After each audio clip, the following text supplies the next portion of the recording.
Hello everyone, আসসালামু আলাইকুম। আশা করি সবাই ভালো আছেন। আজকে আমার ছোটো ভাই অফিস থেকে আসার সময় আমার জন্য এই ফলটা কিনে নিয়ে এসেছে। এই ফলটার নাম কি বা খেতে কেমন আমরা জানি না, কারণ এই ফলটা আমরা আগে কখনো খাইনি। তবে ছোটো সময় আমরা দুই ভাই বোন এক জায়গায় বেড়াতে গিয়েছিলাম, সেখানে গিয়ে একটা ডেওয়া ফল খেয়েছিলাম। আর আমার ভাই মনে করেছে এটা ডেওয়া ফল, তাই ও আমার ছোটোবেলার স্মৃতি মনে করিয়ে দেওয়ার জন্য এটা কিনে নিয়ে আসছে। আর এটা দেখার পর তো আমি বললাম, আরে বোকা, এটা তো ডেওয়া ফল না, এটা অনেকটা দেখতে কাঁঠালের মতো। যদিও আমরা এই ফলটা খাইনি, তবে ফলটার নাম কি বা এটা টেস্ট কেমন বলতে পারছি না। আপনাদের অঞ্চলে কেউ যদি এটা খেয়ে থাকেন বা কে কী নামে চিনেন, কমেন্ট করেই জানাবেন কিন্তু। আর হ্যাঁ, আমার ভাই এই ফলটা এক একটা 50 টাকা করে, তিনটা 150 টাকা দিয়ে কিনেছে। এই ফলটা যদিও কাঁঠালের মতো, কিন্তু কাঁঠাল যেরকম বড় হয়, বাট এটা দেখতে খুবই ছোট। আর কাঁঠালের কুশগুলো বড় বড় হয়, আর এটা ভিতরে যে কুশটা সেটা একদম ছোট ছোট। আর কাঁঠালের ভিতরে যেরকম আঠা থাকে, বাট এটার ভিতরে কোনো আঠা নেই।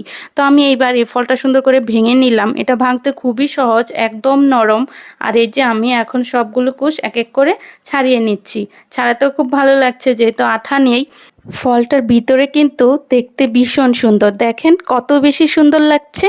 এখন আমি এক এক করে সবগুলো কুশ ছাড়িয়ে নিচ্ছি। অনেকে বলে না, বাঙালিরা নাকি যা পায় তাই নাকি ভর্তা করে খায়, তাই আমিও আজকে এটা ভর্তা করে খাবো। তার জন্য আমি 3টা শুকনা মরিচ একদম চুলায় পুড়িয়ে নিয়েছি, বেজে নিইনি কিন্তু।